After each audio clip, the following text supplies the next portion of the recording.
সংসার জীবনে সুখী হওয়াটা অনেকের কাছে অনেক রকমের হতে পারে। সংসার জীবন মানেই নিখুঁত আর পারফেক্ট জীবন নয়, বরং একসাথে সবকিছু মানিয়ে নেওয়া বা মেনে নেওয়ার নামই হচ্ছে সংসার জীবন। যে সম্পর্কের মধ্যে সম্মান আছে সেখানে ভালোবাসা নিজে থেকেই জন্ম নেয়, আর ধৈর্য আর বিশ্বাস থাকলে সংসার জীবনের পথ চলাটাও আরো অনেক বেশি সহজ হয়ে যায়। একটু মায়া, একটু যত্ন আর কিছুটা বোঝাপড়াই কিন্তু সুখী সংসারের চাবিকাঠি। আসসালামু আলাইকুম, সবাই কেমন আছেন? আশা করছি যে যেখানেই আছেন আল্লাহর রহমতে সবাই সুস্থ এবং ভালো আছেন। আমরাও আলহামদুলিল্লাহ ভালো আছি। নতুন আরো একটি ব্লগে আপনাদের সবাইকে আমন্ত্রণ জানাচ্ছি। ভিডিও শুরুতে একটি লাইক দিয়ে পুরো ভিডিওটা দেখার অনুরোধ রইল। আসলে যে পরিমাণে লাইক আসে একদমই ভালো লাগে না। দেখা যায় কি অনেক সময় আমাকে অনেক আপুরা প্রশ্ন করে থাকেন যে আপু ভিডিওতে এত লাইক কেন কম আসে। সেটার আনসার না আমার কাছেও নেই, কেন জানি না, একদমই কেউ লাইক দিতে চায় না। আসলে একটা লাইক কাজের কিন্তু অনেকটা আগ্রহ যোগায়, সেই সাথে দেখছি যে ভিউ তেমন হয় না, তার জন্য না আর ভালো লাগে না। তো আচ্ছা, যাই হোক, সকালবেলা এখানে আমি ঘরের টুকটাক কাজকর্ম গুছিয়ে নিচ্ছি। দেখতে দেখতে তো প্রায় ঈদও কাছাকাছি চলে এসেছে। এখন একটু একটু করে ঘরের সমস্ত কাজ গুছিয়ে নিচ্ছি।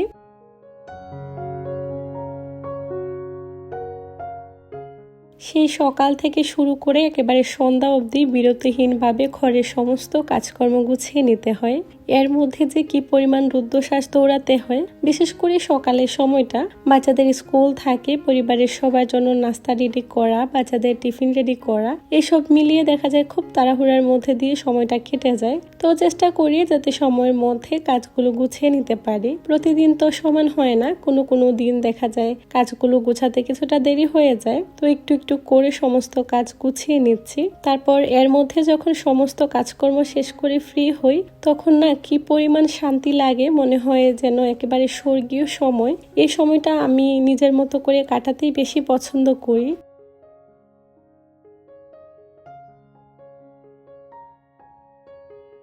সারাদিনের সকল ব্যস্ততা কাটিয়ে যখন নিজের জন্য একটু সময় পাই, খুব ভালো লাগে। আমার মনে হয় প্রতিটা গৃহিণীর জন্য এই সময়টা অনেক বেশি দরকার। সারাদিনের ক্লান্তি দূর করতে, সেই সাথে মন ভালো রাখতে এর থেকে বিকল্প আর কিছুই হতে পারে না। নিজেকে নিজের সময় দেওয়ার মধ্যে না একটা আলাদা শান্তি আছে। যখন আপনি নিজেকে সময় দিতে পারবেন, তখন দেখবেন সব কাজকর্মই আপনার থেকে ভালো লাগবে বা কাজ করার একটা এনার্জি আসবে। যখন কন্টিনিউ আপনি একই কাজ বারবার করবেন, দেখবেন মনটাও ভালো লাগে না, আর কেমন যেন একঘেয়েমি চলে আসে। তো প্রতিদিন দেখা যায় কিছু না কিছু ভালো লাগার জিনিস করেই থাকি, যেটা আমার কাছে ভালো লাগে আর কি। হয়তো বা সেটা পছন্দের কোনো কাজ বা ভালো লাগার কোনো জিনিস। যতই আপনি পরিবারকে পারফেক্ট ভালো রাখার চেষ্টা করেন না কেন, আপনি যদি নিজে ভালো না থাকেন, তখন কিন্তু কখনোই আপনি আপনার পরিবার অথবা আশেপাশের মানুষজনদেরকে ভালো রাখতে পারবেন না। সুন্দর চিন্তা ভাবনা কখনোই মনের মধ্যে আসবে না। সারাদিনের ব্যস্ততার ভিড়ে কখন যে নিজেকে হারিয়ে ফেলবেন বুঝতেই পারবেন না।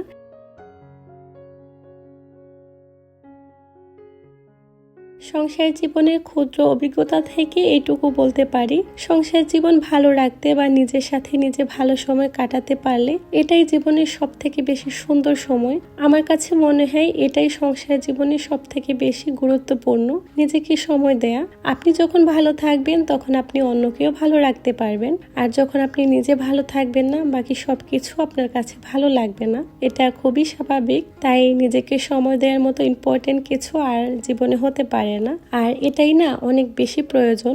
আমরা কাজ করতে করতে কখন যে এই ইম্পর্টেন্ট জিনিসটার কথাই ভুলে যাই, সেটা আমরা নিজেরাও জানি না। আমি যে খুব বেশি পারফেক্ট বা আমিও যে খুব বেশি ভালো জানি তা না। আমি জানি আমার আপু, আমার আন্টিরা আমার থেকে অনেক বেশি জ্ঞানী এবং গুণী এবং অনেক বেশি ভালো বোঝেন। তারপরও নিজের অভিজ্ঞতা থেকে আজকে আপনাদের সঙ্গে কিছু কথা শেয়ার করছি। সংসার জীবনের সুখ আসলে একদিনে কখনোই আসে না। অনেকটা সময়, অনেকটা ধৈর্য, পরিশ্রম দিয়ে সেই সুখটুকু অর্জন করে নিতে হয়।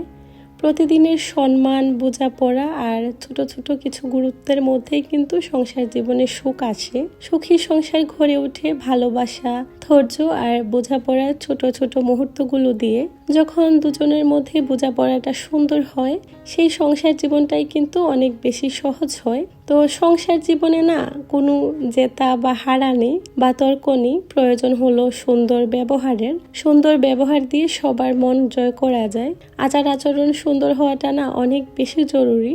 সুন্দর ব্যবহারই পারে মানুষের ব্যক্তিত্ব সুন্দরভাবে ফুটিয়ে তুলতে। সংসার টিকে থাকে ভালোবাসা আর ধৈর্য দিয়ে। যত বেশি যত্ন থাকে যে সংসারে, ওই সংসারটা দেখবেন সব দিক থেকেই পরিপূর্ণ থাকে।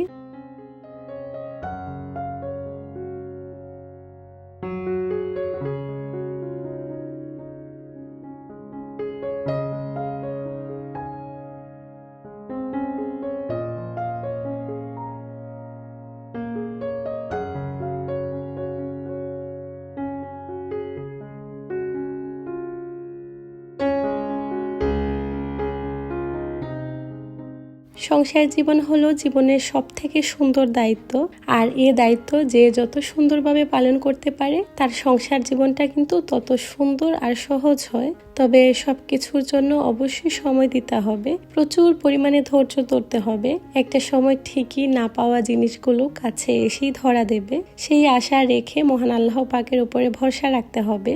তিনি চাইলে বাকি জীবনটুকু সহজ করে দিতে পারেন। প্রতিটা সময়ের জন্য সবসময় আল্লাহর দরবারে শুকরিয়া আদায় করতে হবে। যে যেখানে যে অবস্থানে থাকি না কেন, সবকিছুর জন্য আলহামদুলিল্লাহ। আসলে জীবন কখনো পারফেক্ট যায় না। হয়তোবা যেটা আপনারা দেখেন সেটা যে সব দিক থেকে পারফেক্ট, ওটা নাও হতে পারে। সবার জীবনেই নীরবতা থাকে, কষ্ট থাকে। হয়তোবা কেউ প্রকাশ করতে পারেন, কেউ প্রকাশ করতে পারে না। তবে দুঃখ কষ্ট মিলিয়েই কিন্তু সংসার জীবন। জীবনের পথ চলা কখনো সহজ থাকে না। এই তো হাসি, কান্না, কষ্ট, এর মধ্যেই কিন্তু সংসার জীবনটুকু বা জীবনের অংশটুকু সীমাবদ্ধ থাকে। এটাকে সহজভাবে মেনে নিতে পারলেই জীবন অনেক বেশি সহজ আর সুন্দর মনে হয়।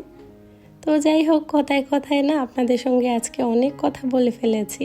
আমার কথার মধ্যে যদি কোনো ভুল ত্রুটি হয়ে থাকে প্লিজ আপনারা সবাই ক্ষমা সুন্দর দৃষ্টিতে দেখবেন। আসলে অনেক সময় হয় কি, কথা বলতে বলতে আপনাদের সঙ্গে অনেক কথা বলা হয়ে যায়।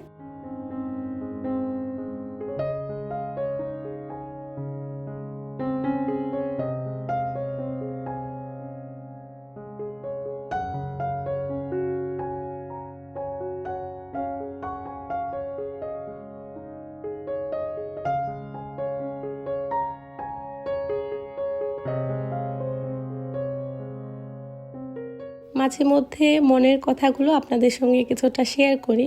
আপনাদের সঙ্গে গল্প করতে না আমার বরাবরই খুব ভালো লাগে। আমি যেহেতু একজন গৃহিণী, সারাদিনের ব্যস্ততা, কাজকর্ম, এই তো সংসারকে ঘিরে থাকে, তার বাহিরে যে তেমন কিছু আপনাদের সঙ্গে শেয়ার করব বা বলবো সেই সুযোগটুকু তো আর থাকে না। তো এই তো সংসারের কাজকর্ম করছি, পাশাপাশি আমার প্রিয় আপু ভাইয়াদের সাথে কথাগুলো বলছি। আমার কথার মধ্যেও অনেক ভুল ত্রুটি হতে পারে বা কারোর সাথে অমিলও হতে পারে, সেটা খুবই স্বাভাবিক। কারণ সবার লাইফ কিন্তু সেম ভাবে কাটে না বা সবকিছুতে সব জিনিস সহজে পাওয়াও যায় না। আপনাদের অভিজ্ঞতা থাকলে অবশ্যই আমাকে কমেন্ট করে জানাতে পারেন, আমার কাছে ভীষণ ভালো লাগবে। সেই সাথে এতক্ষণ অবধি যারা ধৈর্য সহকারে আমার ভিডিওটা দেখেছেন, এখনও ভিডিওতে একটা লাইক দেননি, প্লিজ ভিডিওতে একটা লাইক দিয়ে দিবেন। আর যারা আমার চ্যানেলে নতুন, প্রথম ভিজিট করছেন, ভিডিওটা ভালো লাগলে অবশ্যই চ্যানেলটিকে সাবস্ক্রাইব করে নিতে পারেন। আমি প্রায় সময় এ ধরনের ফ্যামিলি ব্লগগুলো আপলোড দিয়ে থাকি। আশা করছি আপনাদের কাছে ইনশাআল্লাহ ভালো লাগবে। আর ভিডিওর কোথাও কোনো অংশ যদি আপনাদের ভালো নাও লাগে অবশ্যই আমাকে কমেন্ট করে জানাতে পারেন। আমি নিজেকে অনেকটা ইমপ্রুভ করার চেষ্টা করব, বা আপনাদের যে বিষয়গুলো ভালো লাগে সেগুলো আমাকে জানাতে পারেন, আমার কাছে ভীষণ ভালো লাগবে।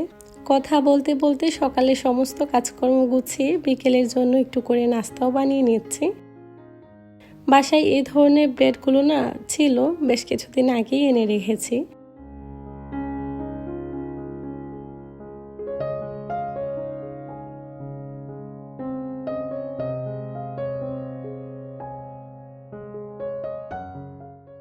এগুলো দিয়ে না ছোট সাইজের মিনি পিৎজাগুলো বেশ ভালো হয়। আমি আরও অনেকবার এনে বাসায় ট্রাই করেছি। তো এগুলো ওভাবে আর খাওয়া হয় না, যদি পিৎজা বানিয়ে দিই তখন মোটামুটি খাওয়া হয়ে যায়। তো আজকে ওটাই করে নিচ্ছিলাম। এখানে এগুলোকে আমি 10 মিনিটের মতো বেক করতে দিয়েছি। মনে হচ্ছিল যে আরও একটু কম বেক করার প্রয়োজন ছিল। এর মধ্যেই কিন্তু এগুলো খুব সুন্দরভাবে রেডি হয়ে গিয়েছে। তবে নেক্সট টাইম যখন বানাবো তখন হচ্ছে যে 5 মিনিটের মতো বেক করলেই হয়ে যাবে, ওটাই চিন্তা করেছি। কারণ বেশি ক্রিস্পি হয়ে গেলে না খেতে ভালো লাগে না। আর এগুলো কিন্তু এরকম রেডি করাই থাকে, আর বাচ্চারাও দেখে অনেক বেশি খুশি হয় একেবারে মিনি সাইজের পিৎজাগুলো। প্রায় দিন বিকেল করে কিছু না কিছু হালকা পাতলা নাস্তা বানাতেই হয়। এখন যেহেতু সময়টা বেশি, তো সন্ধ্যার সময় একটু ক্ষুধাও লাগে, তো কিছু নাস্তা বানিয়ে রাখি যাতে বিকেল করে খেতে পারি। প্রায় সময় এই তো পাস্তা, নুডলস এই টাইপের জিনিসগুলি বেশি খাওয়া হয়। আর মাঝে মধ্যে দেখা যায় অলসতা করে না ওরকম নাস্তা বানাতেও পারি না, মানে ভালো লাগে না আর কি। তো বাচ্চারা বাহিরে কিছু সময় খেলা করছিল। এখন যেই পরিমাণে গরম পড়ছে, একেবারে মাগরিবের আজানের আগ অব্দি এত পরিমাণে রোদ থাকে, মনে হয় যেন দুপুর। আসলে কিন্তু তা না, বিকেল বেলাও এত পরিমাণে রোদ থাকে। বাচ্চারা বাহিরে খেলা করছিল, ওদেরকে বলছি যে বাসায় চলে আসো। ওরা তো আসতেই চাচ্ছে না, তাও জোর করে বলছি যে না চলে আসো, অনেক পরিমাণে গরম। কি পরিমাণ যে গরম শুরু হয়েছে, একেবারে অসহ্যনীয় গরম। তারপর আমি বাসায় এসে মাগরিবের নামাজ কলমা শেষ করে নিয়েছি। এখানে আমি আমার জন্য 1 কাপ চা বানিয়ে নিয়েছিলাম। এই তো এখন চা খাবো আর নিজের মতো করে একটু সময় কাটাবো। বাচ্চারা এখানে বসে বসে টিভি দেখছে। সন্ধ্যার পর ওদের তো আর তেমন কাজ থাকে না। ছুটির দিনগুলোতে এই তো বাসায় বসে বসে টিভি দেখে না হয় বাইরে যাওয়া হয় আর কি। এভাবেই আসলে সময়টা কাটে। তো যাই হোক, কথা বলতে বলতে আজকে আপনাদের সঙ্গে অনেক কথাই বলেছি।